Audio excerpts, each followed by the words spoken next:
A lot of the projects I do end up needing a good bit of edging. Early on I used store-bought edging, but that started getting expensive as my projects got bigger. Before long I was looking for a way that I could make my own edging and save some money. And as usually is the case, there is a way to do this if you look hard enough. And since I already looked and came up with an edging solution for me, I'll show it to you and you don't have to look. Of course, if your needs are small, the packaged stuff is just fine.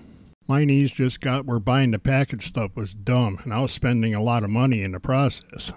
I knew there had to be tools for making edging, and there they are. I even found some reasonably priced packages of fabric that looked to be just what I needed. The Fiskars cutter I already had in the shop turned out to be great for making these strips, and I had to get a decent iron because mine sucked. These edging tools are really easy to use once you figure out how wide to cut the strips. It turns out that the strip should be twice as wide as this opening. I had been seriously overthinking that part of it. Working with wrinkled fabric's a pain if you want to be accurate, especially when you're going to cut little strips out of it. Yeah, I've got the fabric folded over, so I've got about a 26-inch cut, which means I can do that all at one time with my Fiskars machine. My new Rowenta Steamforce iron made this a lot easier than with my old iron. I'd find out later that when I made strips with this iron, it really did set them and they didn't unfold on me. Yes, it cost more than my other iron, but this one works, the other one didn't. Once I knew how wide my strips needed to be, making them with the Fiskars cutter was nothing. If you pay attention to the scale, these strips come out exactly right every time. I have the fabric folded so there's 4 layers, and that'll give me a 72-inch long strip. I found if you slowed the cut down just a little bit, it makes a lot cleaner cut. If you go too fast, even a really sharp wheel is going to climb up on top of the fabric in a couple of places. To get started, we have to put the fabric strip in through the back of the edge making tool. And that got a whole lot easier when I found out that you're supposed to run this edge off at about a 45-degree angle to make that point. Then when we start using that point, it gets out the other end of the tool sooner, and you can use that to pull the rest through. You do need to guide the fabric a little bit on the back side of this tool, but that gets really easy once you do it a few times.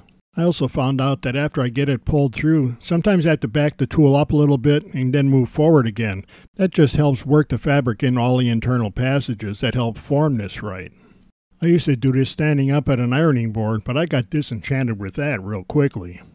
Between this benchtop ironing pad and my new fancy iron, this is going a lot easier than it used to. And it's a bunch faster as well. With the fabric coming through the tool right, we place the iron down on the strip and just follow the tool down.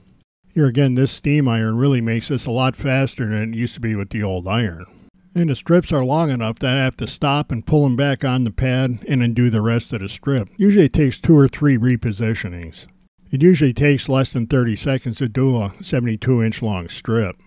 I can do a bunch of these strips in one setting, and that helps me keep an inventory up so I don't wind up having to buy the store-bought stuff.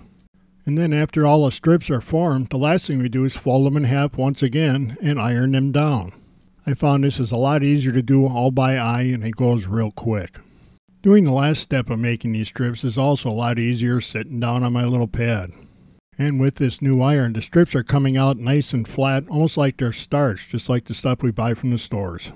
Only this way I'm saving a good bit of money on my strips. I don't have to go to the stores, and it gives me a good excuse to just sit here and do this while NCIS is on. Oh yeah, and I'm disenchanted about Abby leaving NCIS too.